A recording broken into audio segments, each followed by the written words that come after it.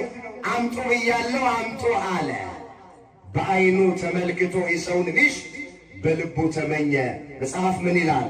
ምኞት ጸንሳ ኃጢአትን ትወልዳለች፣ ኃጢአትም ስታድግ ሞትን ታመጣለች ይላል። እዛ ያዕቆብ 1:15 ላይ እስኪ ምኞት በሉ። ጸንሳ ኃጢአትን ትወልዳለች፣ ኃጢአትም ስታድግ ሞትን ታመጣለች። በደንብ አድርጋችሁ ስሙን። ይኸውላችሁ ዳዊት በመጀመሪያ በዓይኑ ተመለከተ፣ በልቡ ተመኘ። ብዙዎቻችን እንደዚህ አይደለም? በዓይናችን እናያለን፣ በልባችን እንመኛለን፣ ከዛ በተግባር እንፈጽማለን። አምጦልኛል አመጦለት። እኔ አሁን ይህን ታሪክ መተረክ አይደለም የትምህርቴ ዓላማ፣ ግን የዳዊትን የልቡን ችግርና ጭንቀት ለማምጣት ፈልጌ ነው። ደረሰባት፣ ፍቃዱን ፈጸመ። አታመንዝር የሚለውን ትእዛዝ ተላለፈና ዳዊት ከጎልማሳ ሚስት ደረሰ፣ አመነዘረ። ታሪኩ ሰፊ ነው። ጸንሻለሁ ብላ መልእክት ላከችለት። ከማን አለ? ከንጉሡ ከአንተ ከዳዊት ነው የጸነስኩት አለችው። ጽንስ ለማሳሳት ከጦር ሜዳ ባሏን ኦርዮንን አስጠርቶ አመጣ። ግባና ከሚስት ጋር ተኛ አለው። ጽንስ ሊያሳስት ፈልጎ ነው። ነገር ግን ኦርዮን ታቦተ ጽዮን ያለችው በውጪ ነው፣ በበረሃ ነው፣ በምድረ በዳ ነው። አላፍ እስራኤል ያሉት በውጪ ነው። በዚህ ሰዓት እኔ ገብቼ ከሚስቴ ጋር አልተኛም፣ አላደርገውም አለ። ኋላ ሁላችን ታሪኩ እንደምናውቅ ደብዳቤ ጻፈና ዳዊት ኦርዮን እንዲገደል አደረገ። በአንድ ጊዜ ሁለት ኃጢአት ሠራ። አታመንዝር የሚለውን ትእዛዝ ተላልፎ አመነዘረ። አትግደል የሚለውን ትእዛዝ ተላልፎ ንጹሕ ደም አፈሰሰ። ኦርዮንን አስገደለ። በኃጢአት ላይ ኃጢአት ሠራ። ዲያብሎስ እንደዚህ ነው የሚያደርገው። አንድ ኃጢአት ከሠራን በኋላ ንስሐ እንድንገባ አያደርገንም። ኃጢአታችንን በሌላ ኃጢአት እንድንሸፍን ያደርገናል። ምን ነው ዳዊት ባመነዘረ ጊዜ ንስሐ በገባ ነፍስ ባላጠፋ ምን አለበት? ኃጢአቱን በሌላ ኃጢአት ለመሸፈን ሞከረ። ከዚህ ጊዜ በኋላ ነው እንግዲህ ዳዊት ወደ ሕይወቱ ውስጥ ጭንቀት የመጣው፣ ችግረኛ መሆን የጀመረው። በጣም የሚገርማችሁ መጽሐፍ ቅዱስን ስታነቡ ዳዊት እግዚአብሔርን የበደለው እረኛ በነበረ ጊዜ አይደለም። ዳዊት እግዚአብሔርን የበደለው ንጉሥ በነበረ ጊዜ ነው። እረኛ በነበረ ጊዜማ እንደ ልቤ ብሎ መስክሮለታል እግዚአብሔር። የዋህ ነበረ፣ ቅን ነበረ፣ ለእግዚአብሔር የሚታዘዝ ነበረ። አሁን ቤተ መንግሥት በገባ ጊዜ፣ በሰራዊት መታጀብ በጀመረ ጊዜ፣ በበረታ ጊዜ፣ ከፍ ከፍ ባለ ጊዜ እግዚአብሔርን በደለ። ጥንቃቄ ማድረግ የሚያስፈልገው ከፍ ባልን ጊዜ፣ በተሾምን ጊዜ፣ በተባረክን ጊዜ፣ ሰገነት ላይ በወጣን ጊዜ ምዕመናን ተጠንቀቁ። ዛሬ ብዙዎቻችን እየበደልን ያለነው ከተባረክን በኋላ አይደለም። በደንብ እስኪ ሁላችሁም ራሳችሁ እግዚአብሔር በሥራ በባረከን ጊዜ፣ በትዳር በልጅ በባረከን ጊዜ፣ ስልጣን ላይ በወጣን ጊዜ፣ የልባችን መሻት በተፈጸመ ጊዜ አይደል ዛሬ እየበደልን ያለነው ብዙዎቻችን። የድሮ መንፈሳዊነታችን የታለ? ምንም በሌለን ጊዜ፣ ገንዘብ በሌለን ጊዜ፣ ስልጣን በሌለን ጊዜ፣ እውቅና በሌለን ጊዜ የነበረን መንፈሳዊነት ዛሬ የታለ? ምን ነው በቀረብን? ገንዘቡ ቢቀርብን ምን አለበት? ስልጣኑ ቢቀርብን ምን አለበት? እውቅናው ቢቀርብን ምን አለበት? በበረታን ጊዜ እግዚአብሔርን የምናሳዝነው ከሆነ ሁሉ ቢቀርብን ይሻል ነበር። መጽሐፍ እንደዚህ ይላል። እዚህ ሁለተኛ ዜና መዋዕል ላይ የተመዘገበ ቃል ነው። ምዕራፍ 27 ቁጥር 16 ጀምሮ አነበዋለሁ። እስኪ ተመልከቱት ይህንን ኃይለ ቃል። ሁለተኛ ዜና መዋዕል ምዕራፍ 27 ቁጥር 16 ነገር ግን በበረታ ጊዜ ለጥፋት ልቡ ታበየ፣ አምላኩ እግዚአብሔርንም በደለ የሚል ቃል ተነሳ። ብዙ ጊዜ ሰዎች እግዚአብሔርን የሚበድሉት፣ እግዚአብሔርን የሚያሳዝኑት ከፍ ባሉ ጊዜ ነው። ሰገነት ላይ በወጡ ጊዜ ነው። በበረቱ ጊዜ ነው። በተባረኩ ጊዜ ነው። እንመለስ። በአንድ ጊዜ ሁለት ኃጢአት ሠራ ዳዊት። ያን ጊዜ ወደ ሕይወቱ ውስጥ ጭንቀት መጣ። እንዲህ እያለም ይጸልይ ጀመረ። በጭንቀቴ ደክሜያለሁ፣ ሌሊቱን በሙሉ መኝታዬን በእንባ አርሳለሁ፣ ዓይኔ ከቁጡ እምባ የተነሳ ታወከች እያለ ይጸልይ ነበረ። መዝሙር 6 ቁጥር 6 ላይ የተመዘገበ እግዚአብሔር። እስኪ በጭንቀቴ ደክሜያለሁ፣ ሌሊቱን ሙሉ መኝታዬን በእንባ አርሳለሁ። በቃ የዳዊት ሕይወቱ በጭንቀት ተከበበ። አስቀድሞ ብዙ ሰላም ነበረው። ለእግዚአብሔር በተመቸ ጊዜ እንደ ቃሉ እንደ ሕጉ ይመላለስ በነበረ ጊዜ ዳዊት ብዙ ሰላም ነበረው፣ ብዙ ረፍት ነበረው፣ ብዙ ደስታ ነበረው። አሁን ግን እግዚአብሔርን በበደለ ኃጢአትን ባደረገ መተላለፍን ባበዛ ሰዓት ሕይወቱ ሁሉ ጭንቀት ሆነ። ወደ ልቡ ውስጥ ችግር ገባ። እንዲህም አለው፣ ከኃጢአቴ የተነሳ ለአጥንቶቼ ሰላም የላቸውም አለ። ደግሞ በሌላ ስፍራ ላይ መዝሙር 37 ቁጥር 3 ላይ የተመዘገበ እግዚአብሔር ቃል ከኃጢአቴ የተነሳ ለአጥንቶቼ ሰላም የላቸውም አለ። ወገኖቼ ይህ ድምፅ የሚሰማችሁ ኃጢአት ሰላም ይነሳል። ኃጢአት ሰላም ያሳጣል። አንድ ሰው ኃጢአት ሰርቶ ተኝቶ ማደር አይችልም። ኃጢአት ያስጨንቃል። ዳዊት የልቤ ችግር ብዙ ነውና ከጭንቀቴ አውጣኝ ሲል ጭንቀት ወደ ዳዊት ሕይወት የመጣበት ምክንያት በገዛ ኃጢአቱ ነው። ምንድነው የሚለው ቅዱስ ጳውሎስ ሮሜ ምዕራፍ 2 ቁጥር 9 ላይ ክፉውን በሚያደርግ ሰው ነፍስ ሁሉ መከራና ጭንቀት ይሆንበታል። ወገኖቼ ክፉ ከሆንን ሁልጊዜ መከራና ጭንቀት ከሕይወታችን አይለይም። እግዚአብሔር ክፋትን ከሁላችን በቸርነቱ ያርቅልን። ክፉን በሚያደርግ ሰው ነፍስ ሁሉ መከራና ጭንቀት ይሆንበታል አለ። ወገኖቼ ልዩነት የለም። ካህንም እንሆን ምእመን፣ አገልጋይም እንሆን ተገልጋይ፣ ባለስልጣንም እንሆን ስልጣን የሌለን፣ ትንሽም እንሆን ትልቅ፣ በአማረ ቤት እንሆን በደሳሳ ጎጆ ክፉዎች ከሆንን ሰላም የለንም። በማንም ሰው አናሳብ እየተጨነቅን ያለ ነው። ሰላም አጥተን ያለ ነው። በገዛ ነገራችን እየደነገጥንና እየፈራን ያለ ነው። በገዛ ክፋታችን ነው አንዳንዶቻችን። በሌላ ስፍራ ላይ ደግሞ መጽሐፍ ምን ይላል? ለክፎች ሰላም የላቸውም ይላል እግዚአብሔር ተብሎ ተጽፏል። ኢሳይያስ 48 ቁጥር 22 ላይ ለክፎች ሰላም የላቸውም ይላል አምላኬ። እንመለስ። ዳዊት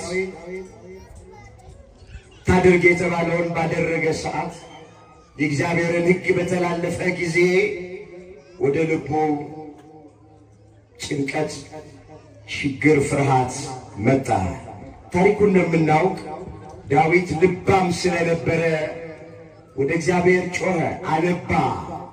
አቤቱ እንደ ቸርነትህ መጠን ማረኝ አለው። እግዚአብሔርም ምሕረቱ የበዛ መዓቱ ደግሞ የራቀ አምላክ ስለነበረ የዳዊትን ኃጢአቱን፣ የዳዊትን በደሉን፣ የዳዊትን መተላለፉን ይቅር አለው። ንስሐውን ተቀበለው። የዚህን ጊዜ ምን ብሎ ዘመረ ዳዊት? እናንተ እግዚአብሔርን የምትፈሩ ሁላችሁ ለነፍሴ ያደረገላትን ነገር ኑ ልንገራችሁ። በደሌን ኃጢአቴን ለእግዚአብሔር ተናዘዝኩኝ፣ እግዚአብሔርም ማረኝ ይቅር አለኝ ጸሎቴን ያልከለከለ አዎ ልመናዬን ያላራቀ ምሕረቱን ያደረገልኝ እግዚአብሔር የተመሰገነ ይሁን አለ። አመስግኑት እስኪ ይህንን አምላክ። ክብር ምስጋና ለስሙ ይሁን። በዚህ በመዝሙር 65 ቁጥር 16 ላይ የተጻፈ የእግዚአብሔር ቃል ነው። አስተውሉት፣ ቃሉን አነበዋለሁ። መዝሙር 65 ቁጥር 16 ላይ እንደዚህ ይላል፣ እግዚአብሔርን የምትፈሩ ሁሉ ኑ ስሙኝ አለ። ለነፍሴ ያደረገላትን ልንገራችሁ፣ ለተጨነቀችዋ ለዳዊት ነፍስ እግዚአብሔር ያደረገውን ልንገራችሁ አለ ዳዊት። ለችግረኛዋ ለዳዊት ነፍስ እግዚአብሔር ያደረገውን ልንገራችሁ አለ።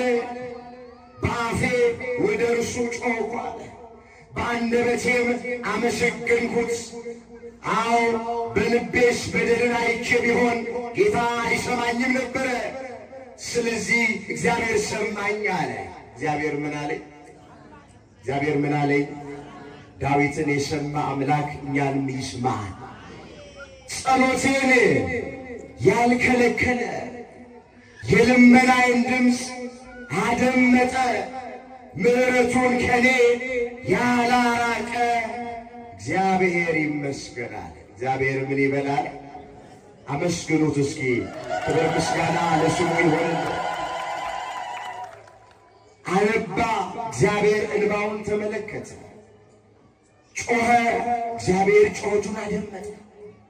አስበኝ አለ፣ እግዚአብሔር አሰበው።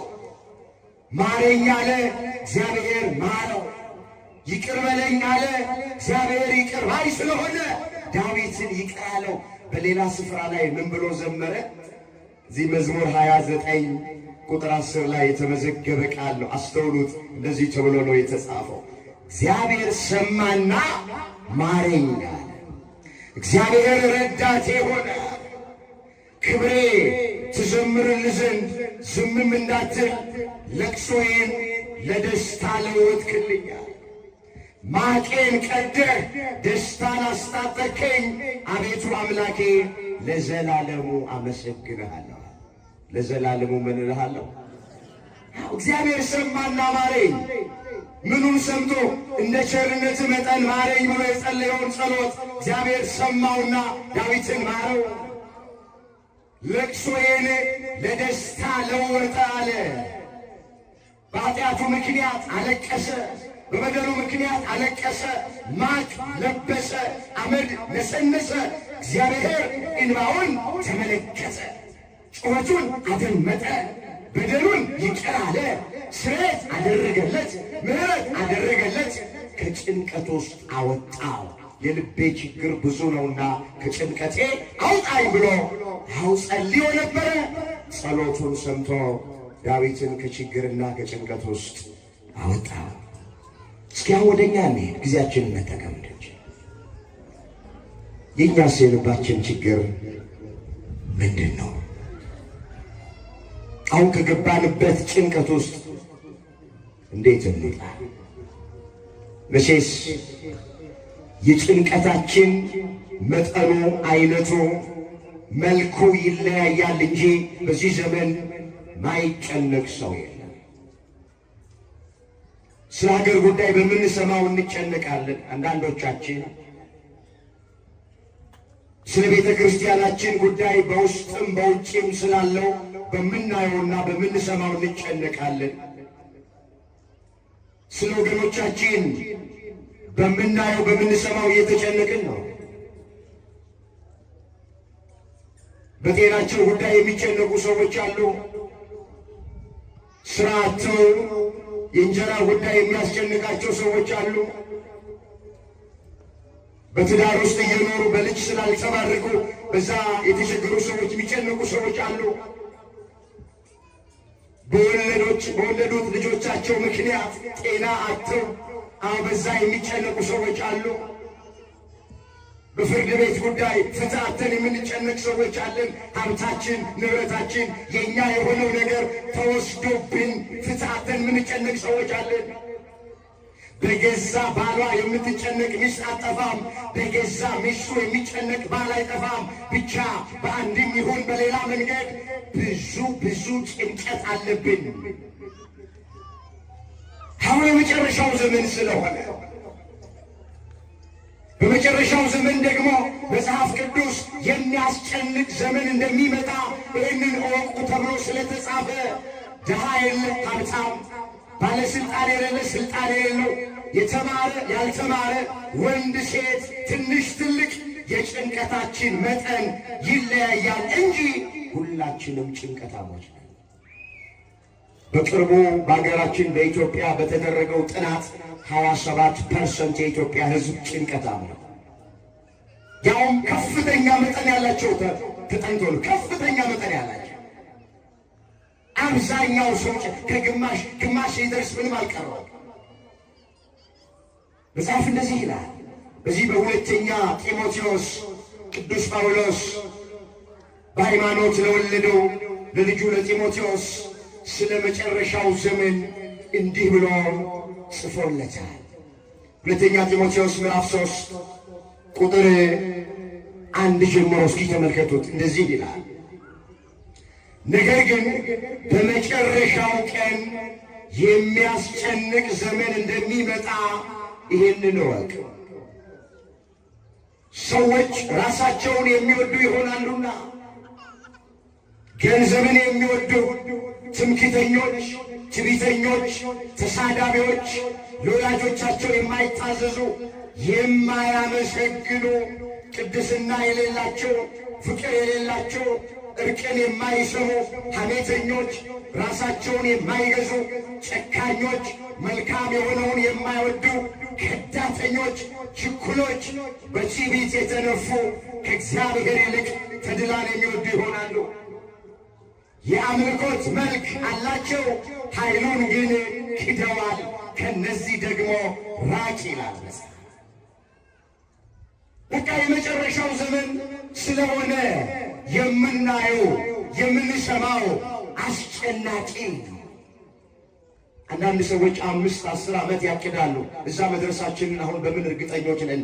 ዘመኑ እንደሆነ አጭር ነው። ወጥቶ መግባት የለም፣ ተቀምጦ መነሳት የለም። ጠዋት ያየነውን ሰው ከሰዓት ለማየት እየተቸገርን ነው። ስለዚህ መጀመሪያ ዘመኑ አስጨናቂ የሆነበት ምክንያት ምንድን ነው ሲባል የመጨረሻው ዘመን ዋዜማ ስለሆነ ነው ዘመኑ አስጨናቂ ነው።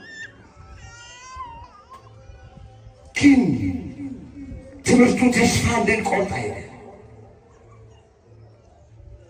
ምንም ነገር መለወጥ ስለማንችል ተጨንቀን ባካችሁ እንዲሁ ዝም ብለን አንጨነቅ። የሚያስጨንቀንን ነገር ለእግዚአብሔር እንንገረው። በቤተ ክርስቲያናችን ላይ የሆነው ነገር ማንም አይጨነቅ። ጤነኛ አእምሮ ያለው ሰው ብዙ አብያተ ክርስቲያናት አሁን እየተቃጠሉብን ነው።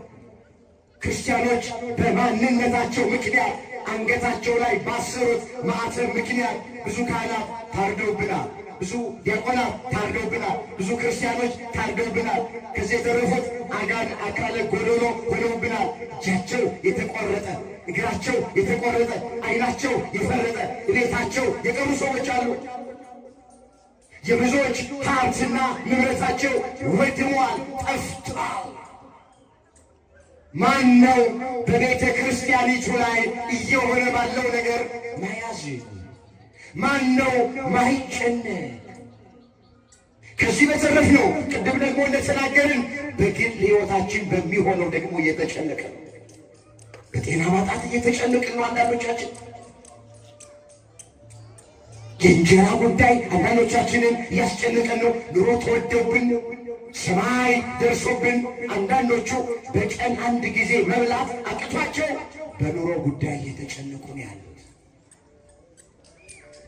ብቻ በአንድም በሌላ መንገድ ጭንቀት ውስጥ ነው ያለን ወገኖቼ። ከእኛ ታዲያ ምንድን ነው የሚጠበቀው? ዳዊት ከጭንቀቱ ወጣ፣ ከችግሩ ውስጥ ወጣ። እኔና እናንተስ አሁን ካለንበት ጭንቀት ውስጥ እንድንወጣ ምን እናድርግ? ወገኖቼ ይኸውላችሁ በደንብ ስሙኝ። ብቻችሁን አትብከንከኑ፣ ብቻችሁን ዝም ብላችሁ አትጨነቁ።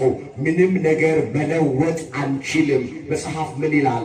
የማቴዎስ ወንጌል ምዕራፍ 6 ቁጥር 25 ላይ ስለምትበሉትና ስለምትጠጡት አትጨነቁ። የሰማይ ወፎችን ተመልከቱ፣ አይዘሩም፣ አያጭዱም፣ በጎተራ አይከቱም፣ የሰማይ አባታችሁ እግዚአብሔር ይመግባችኋል።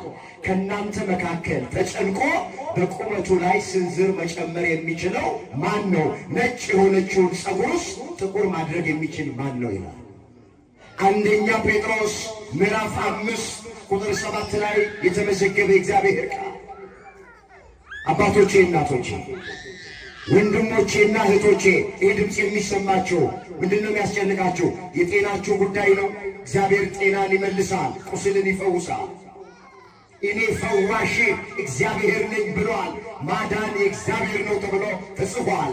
የሚያስጨንቃችሁን የጤናችሁን ጉዳይ እግዚአብሔር ላይ ጣሉት። ምንድነው የሚያስጨንቃችሁ ወገኖቼ? የሥራ ጉዳይ ነው? የእንጀራ ጉዳይ ነው? እግዚአብሔር የበረከት አምላክ ነው። 5 እንጀራና 2 ዓሣ አበርክቶ ለ5,000 ሕዝብ የመገበ አምላክ ነው። ጣሉት በእግዚአብሔር ላይ ይህን ጭንቀት። ፍትሕ አጣችሁ ነው የምትጨነቁት? እግዚአብሔር እውነተኛ ዳኛ ነው። ፍትሕ ርቱ የሆነለት አምላክ ነው። በእግዚአብሔር ላይ ጣሉት። ብቻችሁን አትጨነቁ። በትዳር ውስጥ እየኖራችሁ በልጅ ስላልተባረካችሁ ነው። ልጅ ስለሌላችሁ ነው። ልጅ የሚያስፈልጋችሁ ከሆነ የሳራ አምላክ የእናንተ አምላክ ነው። የርብቃ አምላክ የእናንተ አምላክ ነው። የኤልሳቤጥ አምላክ የእናንተ አምላክ ነው። ጠብቁት፣ ጣሉት እግዚአብሔር ላይ ይህንን ጭንቀት። እግዚአብሔር አንድ ቀን ይጎበኛችኋል፣ ያስባችኋል። አንድ ቀን እንባችሁን ያብሳል፣ ታሪካችሁን ይቀይራል፣ ነገራችሁን ይገለብጣል። ብቻችሁን አትጨነቁ ዝም ብላችሁ። እግዚአብሔር መጨነቃችንን አይፈልግም። እግዚአብሔር መጨነቃችንን አይወድም። አምጥተን ያስጨነቀንን ነገር እግዚአብሔር ላይ መጣል፣ ያኔ እሱ ይፈታዋል። እግዚአብሔር ጋር መፍትሄ አለ፣ መልስ አለ። እግዚአብሔር ጋር በማናችንም ጭንቀት እግዚአብሔር ደስተኛ አይደለም። እግዚአብሔርን ያክል አባት ይዘን ለምንድን ነው የምንጨነቀው? ድንግል ማርያምን ያክል እናት ይዘን፣ ኪዳነ ምሕረትን ያክል እናት ይዘን ምንድን ነው የሚያስጨንቀን? አባት የሌላቸው ይጨነቁ፣ እግዚአብሔርን የማያምኑ ይጨነቁ። እኛ እግዚአብሔርን አምነን የእግዚአብሔር ልጆች ነን። አባታችን ሆይ እያልን እየጸለይን በልጅነት መንፈስ ስሙን እየጠራ ለምንድን ነው የምንጨነቀው?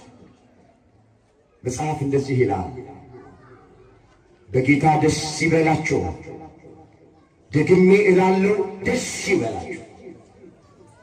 ጌታ ቅርብ ነው። በነገር በጸሎት በምልጃ ከምስጋና ጋር ልመናችሁን ለእግዚአብሔር አስታውቁ እንጂ በአንዳች ነገር አትጨነቁ።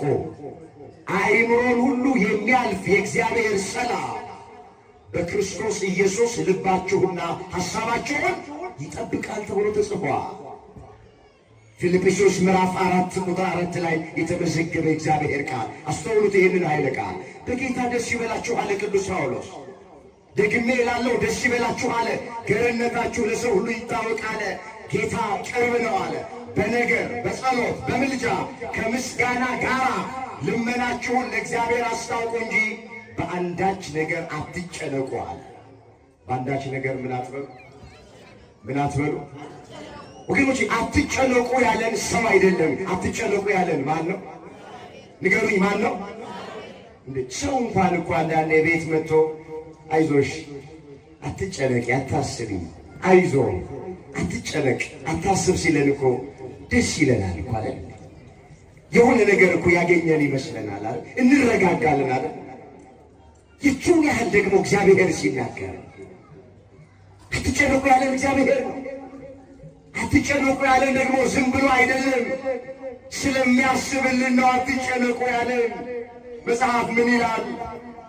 አዎ ለእናንተ የማስባትን ሐሳብ እኔ አውቃለሁና ፍጻሜና ተስፋ እሰጣችሁ ዘንድ የሰላም ሐሳብ እንጂ ክፉ ነገር ስለ እናንተ አላስብም ይላል። ወገኖች አትጨነቁ ያለን በመጀመሪያ በመጨነቃችን የምንለውጠው ነገር ስለሌለ ነው፣ ቅድም እንደተረክነው። ሁለተኛ አትጨነቁ ያለን ስለሚያስብልን ነው። ምን ስለሚልልን ነው? አቤት ስለሚያስብልን የሚያስፈልገንን ነገር ወገኖቼ በጊዜውና በሰዓቱ ስለሚያደርግልን ስለሚሰጠን አምላካችን እግዚአብሔር የዳዊትን ችግር የዳዊትን ጭንቀት አርቆ ሰላምን እንደሰጠው እረፍትንና መረጋጋትን እንደሰጠው ዛሬም እኛ በሀገርም በቤተ ክርስቲያንም በግል ሕይወታችንም የምንጨነቀውን ጭንቀት አርቆ ሰላሙን እረፍቱን መረጋጋቱን በቸርነቱ ያድለን። ብቻ እኛ የድርሻችንን እንወጣ። አንድ ቃል ተናግሬ ትምህርቴን ተከለለ። መጽሐፍ እንደዚህ ነው የሚል ስለ ድሆች ጩኸት፣ ስለ ችግረኞች ጩኸት፣ ስለ ድሆች መከራ እግዚአብሔር አሁን እነሳለሁ ይላል፣ መድኃኒትንም አደርጋለሁ ይላል። እዛ መዝሙር 11 ቁጥር 5 ላይ እስኪ ይህን ቃል ድምፃችሁን ከፍ አድርጉና ከኔ ቀጥላችሁ ተናገሩ። ስለ ድሆች በሉ መከራ፣ ስለ ችግረኞችም ጩኸት አሁን እነሳለሁ ይላል እግዚአብሔር። እግዚአብሔር የድሆችን መከራ የኛ የችግረኞቹን ጩኸት ሰምቶ በምህረቱ ይነሳልን። አሜን በሉ። በረድኤቱ ይነሳልን፣ በማዳኑ ይነሳልን። ይነሳል አይነሳል?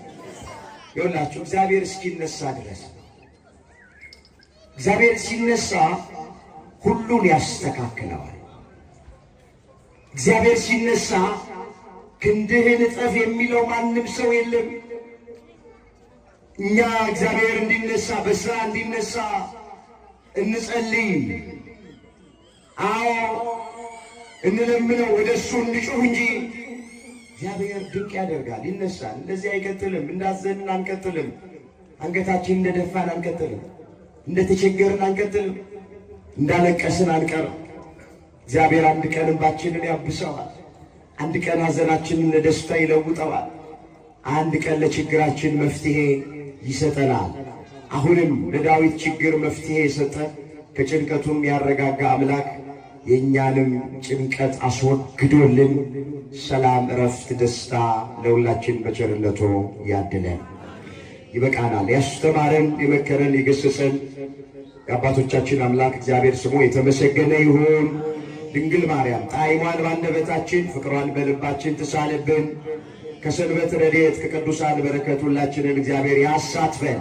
እግዚአብሔር ቀናችንን የተባረከ ያድርግልን። የሁላችንን መጨረሻ እግዚአብሔር ያሳትፈን።